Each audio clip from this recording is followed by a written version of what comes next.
नमस्कार, हमारे IGNOU audio books channel पर आपका स्वागत है। इंदिरा गांधी राष्ट्रीय मुक्त विश्वविद्यालय, bachelor of arts, BAG, value added course, BEDSV 101 मूल्यपरक शिक्षा, खंड 1 वैचारिक ढांचा, इकाई 1 सामाजिक विकृतियां एवं मूल्यपरक शिक्षा की आवश्यकता। 1.1 प्रस्तावना। कुछ विचारकों द्वारा एक बच्चे की तुलना एक ऐसे बीज से की गई है जिसमें एक पूर्ण विकसित वृक्ष बनने की क्षमता होती है, बशर्ते इसकी वृद्धि के लिए आवश्यक वातावरण उपलब्ध कराया जाए। बच्चे को पर्यावरण केवल शिक्षकों या स्कूल द्वारा नहीं किया जाता है, बल्कि कुल सामाजिक मनोवैज्ञानिक परिवेश के द्वारा प्रदान किया जाता है जिसमें वह रहता है। न ही केवल स्कूल के योजनाबद्ध प्रयास ही बच्चे को एक सार्थक व्यक्ति या व्यक्ति के रूप में विकसित करने में मदद करते हैं। घर एवं समाज भी शिक्षा के स्रोत हैं तथा ये बच्चों को नैतिक या अनैतिक बनने के लिए बहुत प्रभावपूर्ण होते हैं। ऐसा इसलिए है क्योंकि बच्चे बिना अभिप्राय बहुत हद तक अच्छी और बुरी दोनों बातें सामाजिक एवं सांस्कृतिक वातावरण से सीखते हैं। वे घर, स्कूल, साथियों एवं अन्य सामाजिक स्रोतों से व्यवहार सीखते हैं। ये सीखने वाले या सिखाने वाले सामाजिक स्रोतों के किसी जाने बूझे एवं सचेत प्रयास के बिना भी हो सकता है। तो व्यक्तियों का विकास सामाजिक सांस्कृतिक परिवेश पर निर्भर करता है। विशेष रूप से यह छोटे बच्चों के लिए सत्य है क्योंकि उनका मस्तिष्क सरलता से प्रभावित होता है। कोलिंस इंग्लिश डिक्शनरी, पूर्ण एवं संक्षिप्त, 2003 के अनुसार मलाइज फ्रांसीसी शब्द मल ऐसे से बना है। मल जिसका अर्थ है बुरा, ऐसे का अर्थ है सहजता। इसे विभिन्न प्रकार से परिभाषित किया गया है। बेचैनी या अवसाद की भावना। मेडिसिन, पैथोलॉजी, एक हल्का रोग जिसमें किसी भी रोग या पीड़ा का लक्षण नहीं है। किसी देश, अर्थव्यवस्था आदि को प्रभावित करने वाली समस्याओं का एक समूह। बल्गेरिया की आर्थिक अस्वस्थता। सामाजिक आर्थिक संदर्भ में देखें तो आधुनिक समाज में अनेक बीमारियां व्याप्त हैं। अतः बच्चों के लिए सही प्रकार की शिक्षा की आवश्यकता है। शिक्षा की अवधारणा का मानव विशिष्ट के व्यक्तित्व के विभिन्न पहलुओं सामाजिक, मनोवैज्ञानिक, शारीरिक, नैतिक, आर्थिक एवं बौद्धिक विकास से गहरा संबंध ही एक तरह से शिक्षा अपने सच्चे और पूर्ण अर्थ में व्यक्ति के समय विकास का लक्ष्य रखती है, जो एक सामाजिक, नैतिक एवं आध्यात्मिक प्राणी के रूप में स्वयं एवं दूसरों के लाभ के लिए भौतिक तथा सामाजिक वातावरण के साथ सार्थक तरीके से बातचीत कर सकता है। 1.2 उद्देश्य। इस इकाई का अध्ययन करने के बाद आप आज के भारतीय समाज में व्याप्त प्रमुख सामाजिक सांस्कृतिक अस्वस्थता का वर्णन कर सकेंगे और स्पष्ट कर सकेंगे कि शिक्षित होने के लिए केवल ज्ञान एवं कौशल प्राप्त करना ही पर्याप्त नहीं है। हमारे समाज में मानवीय मूल्यों के क्षरण के प्रमुख कारणों का वर्णन कर सकेंगे और हमें जिन परिस्थितियों में जीना होता है उसमें मूल्योन्मुख शिक्षा की आवश्यकता को उचित ठहरा सकेंगे। 1.3 भारतीय समाज की विकृतियां। इस भाग में हम भारतीय समाज को प्रभावित करने वाली कुछ विकृतियों पर चर्चा करेंगे। हम मानवता की कीमत पर भौतिक धन, शक्ति एवं पद संचय करने के लिए पागलों की तरह भाग रहे हैं। यद्यपि हमें अपनी प्राचीन संस्कृति पर बहुत गर्व है, जो भौतिकवादी गतिविधियों पर आध्यात्मिक विकास को बढ़ावा देता है, लेकिन वास्तव में ये धर्मग्रंथों या इतिहास के पन्नों में निहित है। हाल के वर्षों में बढ़ती मानसिक स्वास्थ्य समस्याओं का एक प्रमुख निर्धारक गिरता सामाजिक वातावरण है। गरीबी, अत्यधिक भीड़भाड़ वाला जीवन यापन, बेरोजगारी, नौकरी में असुरक्षा एवं असमानता, टूटे संबंधों एवं शादियों की बढ़ती संख्या, मानव निर्मित प्राकृतिक आपदाएं, युद्ध, जातीय हिंसा के साथ साथ महिलाओं, बच्चों और वृद्धों के खिलाफ हिंसा कुछ प्रमुख कारक हैं जिन्होंने स्थिति को बहुत हद तक बदतर बना दिया है। सामाजिक कुरीति की घटनाओं का घटित होना विश्व के चैन सुकून के दिखावे की छवि पर से पर्दा हटा देता है। घोर गरीबी, पारिवारिक कलह, हिंसा, घर में शराब या नशीले पदार्थों का दुरुपयोग या माता पिता की बीमारी और मृत्यु कुछ ऐसे कारण हो सकते हैं जो युवाओं को अपने बल पर जीवन व्यतीत करने के लिए प्रेरित करते हैं। यहीं से उपेक्षित जीवन का दुष्वक्र आरंभ होता है, जो व्यक्ति के आध्यात्मिक आनंद को बाधित करता है, जिसके परिणामस्वरूप स्वयं की हानि होती है, जो विश्व में किसी भी अन्य हानि की तुलना में हानिकारक सिद्ध होती है। यातना, अंग भंग जैसे मुद्दे उत्पीड़न, धार्मिक व सामाजिक दबाव में बधियाकरण, लौंडेबाजी या यौन शोषण के कारण हो सकते हैं, जो किसी की मनःस्थिति पर बुरा प्रभाव डालते हैं एवं पूर्ण मानवता के रास्ते में बाधित होते हैं।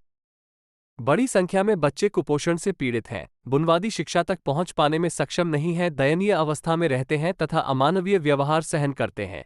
कमजोर संस्थानों एवं आर्थिक संकट के साथ साथ तीव्र गति से शहरी विकास के कारण ऐसी कुंठित पीढ़ी का स्पष्ट परिणाम भ्रष्टाचार एवं अपराध। समाज का हर वर्ग भिन्न भिन्न प्रकार की समस्याओं से जूझ रहा है। लड़कियों एवं महिलाओं के प्रति हिंसा वर्ग, आय, निवास एवं सांस्कृतिक सीमाओं से परे है। शहरी क्षेत्रों में भी स्थिति बेहतर नहीं है, जहां घरेलू हिंसा, बलात्कार, आत्महत्या, दहेज हत्या के मामले समान रूप से प्रचलित हैं। शारीरिक, यौन और मनोवैज्ञानिक हिंसा मानव जीवन का अभिन्न अंग बन गई है। हम में से प्रत्येक को सामाजिक विकृतियों से लड़ने की जिम्मेदारी लेनी होगी और समाज को संक्षारित करने की आवश्यकता है। उपनिषदों ने हमें वसुधैव कुटुंबकम अर्थात संपूर्ण विश्व मेरा परिवार है का आदर्श सिखावा है। फिर भी आज हम धर्म, क्षेत्र या यहां तक कि जाति के नाम पर अपने साथियों से लड़ते। कुछ लोग मस्जिदों, मंदिरों और अन्य धार्मिक संस्थानों को महत्व देना चाहते हैं एवं उन सार्थक मुद्दों से लोगों का ध्यान हटाने का प्रयास करते हैं जो सामाजिक विकास और समावेशन की ओर ले जा सकते हैं। ऐसे स्वार्थ निहित भारतीय भीषण गरीबी, पोषण के बेहद खराब मानक, सामाजिक अन्याय इत्यादि को बनाए रखते हैं। उदाहरण के लिए, हम धार्मिक मुद्दों पर आमरण अनशन का सहारा ले सकते हैं और यहां तक कि इन पर लोगों का नरसंहार भी कर सकते हैं, लेकिन भूख, बीमारी, कुपोषण या यहां तक कि सांप्रदायिक घृणा से उत्पन्न लोगों की तीव्र पीड़ा जैसे मुद्दों से अप्रभावित रहते हैं। क्या धर्म हमें ये सब सिखाता है? बिल्कुल नहीं। यदि फिर भी हम धर्म के लिए वो सब करते हैं या इस प्रकार की बातों में विश्वास करते हैं तो हम धार्मिक नहीं बल्कि कहा या कापंथी। सभी धर्मों का सार मानवता, समानता तथा लोगों ध्यान रखना है। हमें बच्चों में धार्मिक संस्कारों एवं अनुष्ठानों के ज्ञान के बजाय आध्यात्मिकता विकसित करने का प्रयास करना चाहिए। लोगों के प्रति प्रेम पैदा करना चाहिए, इनकी घृणा। हमारे कई धार्मिक दर्शन एवं ग्रंथ हमें अपरिग्रह, जमाखोरी के ऊंचे आदर्श सिखाते हैं, किंतु हम प्रायः अपने एक कुछ धार्मिक प्रचारकों को भारी सामग्री जमा करते हुए, सत्ता एवं संपत्ति की लालसा करते हुए तथा यहां तक कि लोगों का यौन शोषण करते हुए भी देखते हैं। हमारे धर्म हमें अहिंसा का सिद्धांत सिखाते हैं, अर्थात शब्दों द्वारा या कर्मों द्वारा दूसरों को कष्ट नहीं पहुंचाना या पीड़ा नहीं पहुंचाना। फिर भी अधिकांश हिंसा धर्म के नाम पर ही की जाती है। धर्म हमें सिखाते हैं कि अपने पड़ोसी से वैसे ही प्रेम करो जिस प्रकार स्वयं से करते हो, तथा मुसीबत में फंसे लोगों के साथ करुणा का व्यवहार करो एवं उनका ध्यान रखो। हम किसी ऐसे व्यक्ति पर ध्यान नहीं देते हैं जो सड़क पर दुर्घटनाग्रस्त हो गया हो एवं अगर उसे समय पर अस्पताल नहीं पहुंचाया गया तो वो मर सकता है, केवल इसलिए कि इससे हमें कुछ असुविधा हो सकती है या पुलिस हमसे मामले के बारे में पूछताछ करेगी। ऐसे सैकड़ों मामले हैं जो राहगीरों द्वारा समय पर मदद न मिल पाने के कारण मर जाते हैं। हम मानवीय आचरण एवं कार्य के तर्कसंगत सिद्धांतों की वकालत करते हैं, किंतु अपने व्यक्तिगत जीवन माम अंध अनुष्ठानों, अंधविश्वासों तथा रूढ़िवादिता से निर्देशित होते हैं। हमारे महान संत जैसे स्वामी दवानंद, विवेकानंद, महात्मा गांधी, टैगोर, कबीर आदि कुछ नाम हैं, हमें सभी विवादों एवं नैतिक मुद्दों को तर्क द्वारा समर्पित परिस्थितियों की मांग के अधीन करना सिखाया है। लेकिन हम छोटे छोटे सामाजिक मुद्दों पर झगड़ना और लड़ना जारी रखते हैं। हम सामाजिक समानता, न्याय और पुरुषों की समानता के बारे में सिद्धांत बनाते हैं, फिर भी भारतीयों के एक बड़े वर्ग के साथ अभी भी अछूतों जैसा व्यवहार किया जाता है। वहीं दूसरी ओर, हालांकि हम सार्वजनिक जीवन में लोकतांत्रिक मूल्यों का दावा करते हैं, फिर भी हम में से कुछ लोग व्यक्तिगत एवं राजनीतिक लाभ के लिए जाति कारक शोषण करते हैं। हम सामाजिक न्याय के सिद्धांत पढ़ाते हैं किंतु उनका अभ्यास नहीं करते। हम ऊंचे आदर्श तो सिखाते हैं, लेकिन हमारे कार्य दोहरेपन एवं पाखंड के बुनियादी रूपों को उजागर करते हैं। इस प्रकार हम एक मूल्य संकट का सामना कर रहे हैं, जिसके परिणामस्वरूप गहरी सामाजिक, नैतिक और आध्यात्मिक शून्यता पैदा हो गई है। समाज में भ्रष्टाचार एक अन्य प्रकार की बीमारी वो व्यापक होता जा रहा है एवं इसकी जड़ें बहुत गहरी हो गई। धन और सत्ता की लालसा और साधारण जीवनशैली से असंतोष बड़े पैमाने पर भ्रष्टाचार को बढ़ावा दे रहा है। एक बड़ी सामाजिक बुराई ये भी है कि मनुष्यों के बीच आपसी लगाव समाप्त हो रहा है। इससे परिवार टूट रहे हैं और पड़ोसी अजनबी हो रहे हैं। मित्रता की भावना कम हो रही है। मादक द्रव्यों का सेवन भी एक गंभीर सामाजिक बुराई है। उद्धरण चिन्ह डॉट। सामाजिक विकृतियां शिक्षा प्रणालियों जैसी सामाजिक संस्थाओं में भी प्रतिबिंबित होती है। इस तथ्य के बावजूद कि वैचारिक स्तर पर, जैसा कि पीटर्स 1982 ने कहा था, शिक्षा सार्थकता की ओर एक दीक्षा है, लेकिन वास्तविक व्यवहार में हमारे स्कूलों, कॉलेजों और विश्वविद्यालयों में दी जाने वाली शिक्षा अधिकांश मामलों में सिद्धांत एवं व्यवहार के बीच विरोधाभास का उदाहरण है। उदाहरण के लिए, निजी स्कूल जैसे कुछ शैक्षणिक संस्थान विशेषाधिकार प्राप्त वर्गों के लिए हैं जो गरीबों की पहुंच से बाहर है। इससे सामाजिक विभाजन गहरा होता है जबकि इसे शिक्षा द्वारा पाटने की अपेक्षा की जाती है। इस विरोधाभास से समानता जैसे मानवीय मूल्यों का क्षरण होता है। मूल्यों का क्षरण केवल प्रासंगिक नहीं है बल्कि इसे एक घटना के रूप में देखा जा सकता है। इस स्थिति को प्रमाणित करने के लिए ठोस उदाहरणों की आवश्यकता है। डेलस कमीशन की रिपोर्ट, जिसका शीर्षक है 21वीं सदी के लिए शिक्षा 1996 के अनुसार, शिक्षा तनाव के समाधान की कुंजी है। भविष्य में आने वाली कई चुनौतियों के बावजूद मानव जाति शांति एवं सामाजिक न्याय के लक्ष्यों को प्राप्त करने के अपने प्रयासों में शिक्षा को एक अनिवार्य संपत्ति के रूप में देखती है। उद्धरण चिन्ह डॉट। रिपोर्ट में समाज में मौजूद कई तरह के तनावों का वर्णन किया गया है जो 21वीं सदी की समस्या पर केंद्रित हैं। इस रिपोर्ट में उल्लिखित कुछ तनाव इस प्रकार हैं। 1. वैश्विक एवं स्थानीय के बीच तनाव। लोगों को अपनी जड़ों से अलग हुए बिना एवं अपने राष्ट्र और अपने स्थानीय समुदाय के जीवन में सक्रिय भूमिका निभाते हुए विश्व नागरिक बनने की आवश्यकता है। 2. परंपरा एवं आधुनिकता के बीच तनाव। इस तनाव को वह समझकर हल किया जा सकता है कि अतीत की ओर अपना रुख मोड़े बिना परिवर्तन के प्रति अनुकूलन कैसे संभव है। 3. प्रतिस्पर्धा की आवश्यकता तथा अवसर की समानता की चिंता के बीच तनाव। आजीवन शिक्षा की अवधारणा पर पुनर्विचार एवं अद्यतन करना ताकि तीन शक्तियों में सामंजस्य बिठाया जा सके। प्रतिस्पर्धा जो सहयोग प्रदान करती है, प्रोत्साहन जो शक्ति देता है एवं एकजुटता जो जोड़ता है। 4. आध्यात्मिक और भौतिक के बीच तनाव। हम सभी को परंपराओं एवं मान्यताओं अनुरूप कार्य करने के लिए प्रोत्साहित करना शिक्षा का महान कार्य है और अनेकवाद को पूरा सम्मान देते हुए अपने मन एवं आत्माओं को सार्वभौमिक स्तर तक ऊपर उठाने एवं कुछ हद तक स्वयं को ऊपर उठाने के लिए केवल शिक्षा ही सामाजिक चेतना पैदा करके जो जाति, पंथ, धर्म, धन एवं अन्य मतभेदों से परे हो एक पीढ़ी को सशक्त बना सकती है। ये देश में समानता का वातावरण बना सकती है और सामाजिक विकृतियों को दूर करके समाज में बदलाव आरंभ करने एवं बनाए रखने के लिए उत्प्रेरक के रूप में कार्य कर सकती है। इसलिए शिक्षा हमारे समाज में विभिन्न प्रकार के तनाव के समाधान की कुंजी है। समाज में व्याप्त कुरीतियों के अलावा प्रायः शिक्षक भी व्यवस्था को ठीक करने का प्रयास नहीं करते हैं। शिक्षण, जो पहले सबसे अच्छे व्यवसायों में से एक था, अब आजीविका कमाने के व्यवसायों में से एक बन गया है। लेकिन वर्तमान परिदृश्य की समस्या का समाधान मुख्य रूप से शिक्षकों द्वारा प्रदान की गई शिक्षा के माध्यम से है। 1.4 शिक्षा एवं मूल्यपरक शिक्षा के बीच संबंध। यदि हम शिक्षा की अवधारणा का विश्लेषण इस दृष्टिकोण से करने का प्रयास करें कि यह किस प्रकार के व्यवहार में संशोधन लाने वाली है, तो वह लगभग स्वयं सिद्ध है। मूल्य शिक्षा और इससे भी अधिक नैतिक शिक्षा एक अनिवार्य शर्त है। शिक्षा की अवधारणा की एक अनिवार्य शर्ती इस आवश्यक घटक को शामिल किए बिना शिक्षा प्रदान करने का उद्देश्य, जो मुख्य रूप से अच्छे इंसानों का विकास करना है, पूरा नहीं होगा। कोई भी व्यक्ति, चाहे वह कितना भी जानकार, कुशल, बुद्धिमान या सक्षम क्यों न हो, को शिक्षित व्यक्तियों की श्रेणी में उस समय तक शामिल नहीं किया जा सकता है जब तक कि उनमें ऐसे दृष्टिकोण और व्यवहार विकसित न हो जाएं जो सामाजिक रूप से सार्थक हो। इसी प्रकार सीखने सिखाने की कोई भी प्रक्रिया वैधानिक रूप से शिक्षा नहीं कही जा सकती यदि वह व्यक्ति को जैविक से मनुष्य में बदलने में विफल रहती है। ये कहना विरोधाभास होगा कि एक व्यक्ति उच्च शिक्षित है लेकिन अपने विचारों और कार्यों में मूल्यों का प्रदर्शन नहीं करता है। एक शिक्षित व्यक्ति के पास अनिवार्य रूप से मूल्यों का एक समूह होता है जो सोचने, महसूस करने और व्यवहार के माध्यम से उसके जीवन को प्रभावित करता है।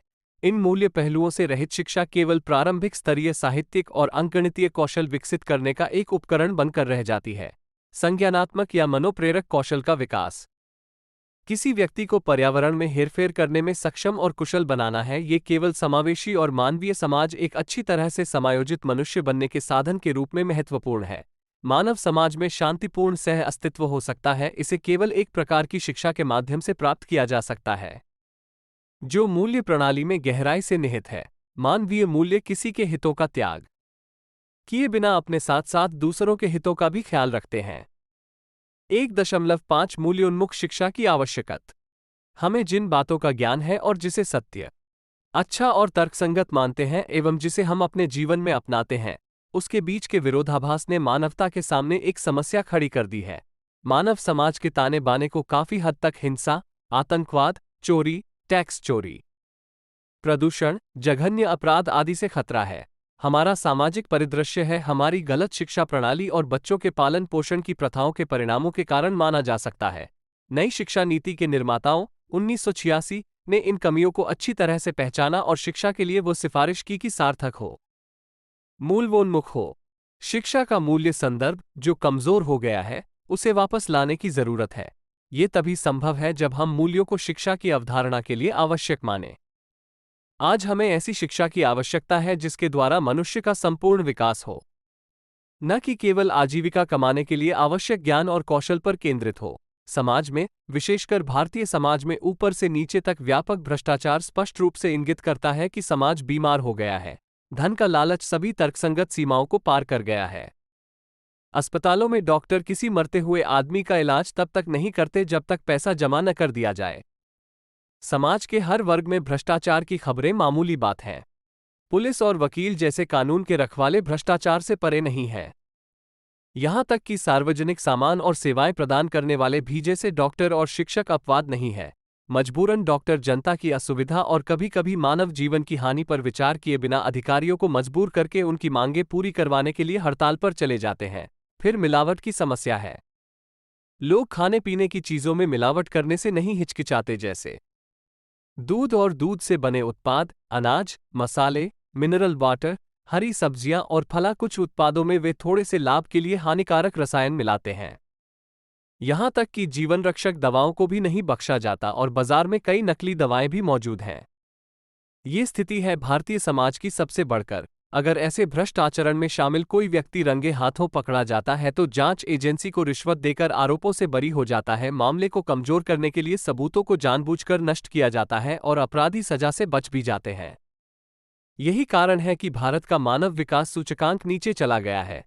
यूएनडीपी के हाल ही के एक सर्वेक्षण के अनुसार मानव विकास सूचकांक पर भारत की स्थिति इस हद तक खराब हो गई है कि विश्व के कुल 196 देशों में सर्वेक्षण आयोजित किया गया, उनमें भारत का स्थान 134वां ऊपर वर्णित सामाजिक परिदृश्य।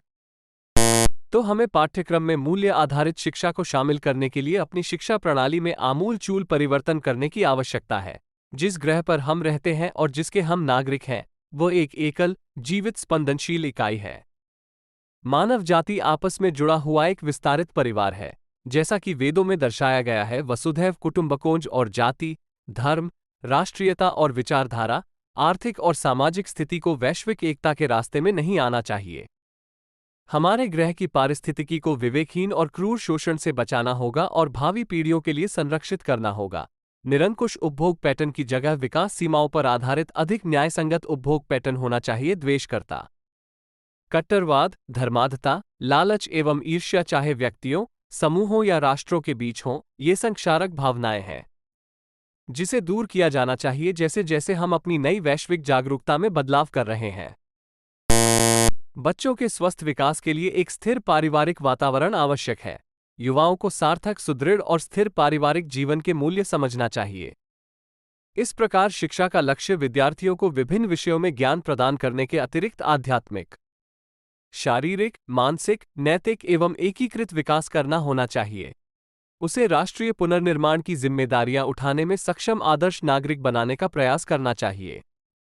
1.5.1 शिक्षकों की भूमिका। छात्रों के सीखने में शिक्षकों की केंद्रीय भूमिका होती है। वे उन्हें बताते हैं कि व्यक्तिगत और सामूहिक स्तर पर कैसे सुधार किया जाए। शिक्षक को वैध रूप से मूल्यों में निर्देश प्रदान करने के लिए पहले स्वयं ऐसे मूल्यों के प्रति उन्मुख होना होगा। शिक्षकों को मानवीय मूल्यों में उन्मुख करना या उनके पाठ्यक्रम में मूल्य पहलू जोड़ना पर्याप्त नहीं है। सीखने सिखाने की सभी प्रक्रिया को ही ऐसे दिशानिर्देश की आवश्यकता है। स्वयं शिक्षक द्वारा स्थापित उदाहरण प्रार्थना गाने एवं बच्चों के लिए व्याख्यान आयोजित करने से अधिक शक्तिशाली हैं। शिक्षकों को मूल्यों वाले मनुष्य का उदाहरण स्थापित करने की आवश्यकता है। कक्षा में या बाहर बच्चों के साथ उनकी सभी बातचीत, ये ध्यान रखना आवश्यक है कि बच्चों को एक व्यक्ति के रूप में उचित देखभाल, प्यार और सम्मान दिया जाए और शिक्षक के किसी भी कार्य से उनके प्रति अन्याय व भेदभाव नहीं होना चाहिए। उनके पाठ्यक्रम में मूल्य शिक्षा का एक अलग घटक जोड़ने से कोई उपयोगी उद्देश्य पूरा नहीं होने वाला है, बल्कि एक शिक्षक को सादगी मिसाल कायम करने की आवश्यकता है। विद्यालय के भौतिक संसाधनों के उपयोग में मितव्ययता, विनता का प्रदर्शन करना, विद्यालय और समुदाय में अन्याय के विरुद्ध खड़े होना और कक्षा में नियमित निर्देश को सुदृढ़ करना। अपने छात्रों और समुदायों की सांस्कृतिक विविधता के प्रति सम्मान को बढ़ावा देने में सभी शिक्षकों की महत्वपूर्ण भूमिका है। अच्छा शिक्षण सांस्कृतिक और भाषा की पृष्ठभूमि पर आधारित होता है। अर्थ निकालने के तरीके और पूर्व ज्ञान जो सभी बच्चे कक्षा में लाते हैं। प्रभावी शिक्षक। आपा ज्ञान विकसित व अन्य संस्कृतियों के बारे में अपना ज्ञान विकसित करें। सभी बच्चों से उच्च अपेक्षाएं रखें। एक मनोरम वातावरण प्रदान करें जो सभी बच्चों की पुष्टि करे। छात्रों की शिक्षा को बढ़ावा देने हेतु परिवार के सदस्यों तथा समुदाय के साथ काम करें। सांस्कृतिक रूप से सूचित शिक्षण सभी बच्चों की सीखने की आवश्यकताओं एवं सहयोग के पुल बनाने का समर्थन करता है। 1.6 गतिविधियां।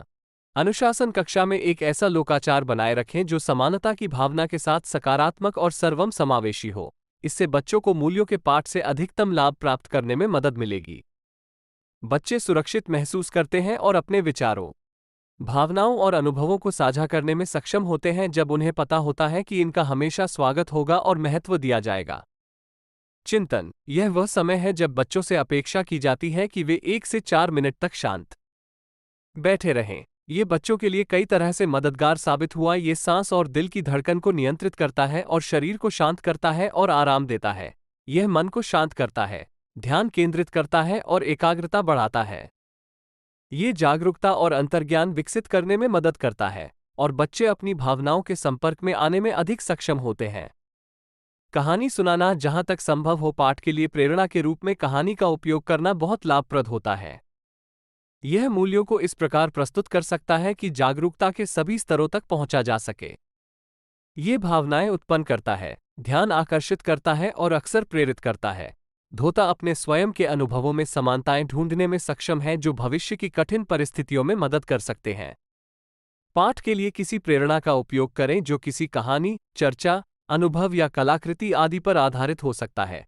सीखने का उद्देश्य स्पष्ट किया जाना चाहिए, जैसे कि ये समझने का प्रयास कि ईमानदारी का मूल्य हमारे व्यवहार के लिए एक महत्वपूर्ण मार्गदर्शक क्यों है।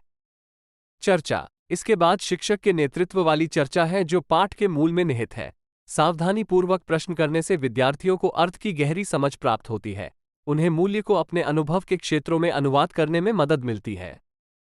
आनंद। पाठ का अगला भाग एक गतिविधि होगी जो विद्यार्थियों को मूल्य के साथ जुड़ने के लिए प्रोत्साहित करेगी। आनंद मूल्य पाठों प्रमुख लक्षण होना चाहिए और वो अत्यंत महत्वपूर्ण है। विशिष्ट रूप से शिक्षक ऐसी गतिविधियां कर सकते हैं जिनसे बच्चों में मूल्य का विकास हो। इनमें से कुछ गतिविधियां इस प्रकार हैं। 1. विभिन्न धर्मों के धर्मग्रंथों से प्रासंगिक कहानियों, कविताओं, पाठ के कुछ हिस्सों का वर्णन जो अच्छे कार्यों की आवश्यकता पर जोर देते हैं। ऐसे वर्णन न केवल शिक्षकों द्वारा बल्कि बच्चों द्वारा भी हो सकते हैं। 2. भूमिका निभाना। 3. कहानियों, महाकाव्यों पर आधारित नाटक का मंचन। 4. त्योहारों का उत्सव। 5. पर्यावरण संरक्षण हेतु गतिविधियां जैसे पेड़ लगाना। 6. कम विशेषाधिकार प्राप्त लोगों की देखभाल करना जैसे स्कूल से बाहर के बच्चों को पढ़ाना, जरूरतमंदों की मदद करना एवं 7. उन इलाकों का दौरा करें जहां बच्चे योगदान दे सकते हैं। सेवा पूर्व शिक्षक शिक्षा के पाठ्यक्रम का ये भाग समाप्त किया जाना है क्योंकि शिक्षक प्रशिक्षकों पाठ्यक्रम का के लिए इसका मतलब नहीं है बल्कि यह शिक्षकों के लिए है। 1.7 सारांश। चूंकि यह प्राथमिक विद्यालय के शिक्षकों के लिए मूल्य शिक्षा के पूरे कार्यक्रम की परिचयात्मक इकाई है, यह जरूरी है कि हम इसके लिए एक उचित परिस्थिति बनाएं और इसकी आवश्यकता को सही ठहराएं, ताकि प्रारंभिक स्तर पर शिक्षक इसे आवश्यक समझ क्या कहते हैं और क्या करते हैं, इसे लेकर हमारे समाज में विसंगतियां मौजूद हैं। इस उद्देश्य को ध्यान में रखते हुए यह इकाई विरोधाभासों को चित्रित करती है। हम सामाजिक न्याय के ऊंचे आदर्शों का प्रचार करते हैं किंतु हमारे कार्य उन्हें धोखा देते हैं और हमारे दोहरेपन तथा पाखंड को सामने लाते हैं। इस प्रकार हम एक मूल्य संकट का सामना कर रहे हैं जिसे अनिवार्य रूप से हल करने की आवश्यकता है। आज हम जिस आध्यात्मिक शून्यता का सामना कर रहे हैं उसका प्रेम, देखभाल, करुणा और न्याय से परिपूर्ण होना आवश्यक है। हमने ये भी चर्चा की है कि हमारी शिक्षा प्रणाली की कमजोरी और विशेष रूप से शिक्षकों की भूमिका के कारण ऐसी स्थिति बनी है। अध्यापन, जो पहले सबसे महान व्यवसायों में से एक था, अब वह केवल आजीविका कमाने का व्यवसाय बन गया है और इससे अधिक कुछ नहीं। नई शिक्षा नीति 1986 ने शिक्षा की इस कमी को भली भांति महसूस किया। इसके अनुसार जैविक शिशु को सामाजिक रूप से सार्थक और सक्षम इंसान में परिवर्तित करने में सार्थक भूमिका निभाने में सक्षम होने के लिए शिक्षा को मूल्य उन्मुख होना चाहिए। 21वीं सदी के लिए शिक्षा पर डेलस कमीशन ने एक साथ रहना सीखने, दूसरों के साथ सीखने के महत्व को महसूस किया एवं इस अवधारणा को शिक्षा के स्तंभों में से एक का नाम दिया। संक्षेप में, वैश्विक सामाजिक अस्वस्थता का एकमात्र उपाय शिक्षा है। जिसकी सही कल्पना की गई है और जिसका सही ढंग से अभ्यास किया गया है। धन्यवाद। मिलते हैं अगले वीडियो में अगले पाठ के साथ।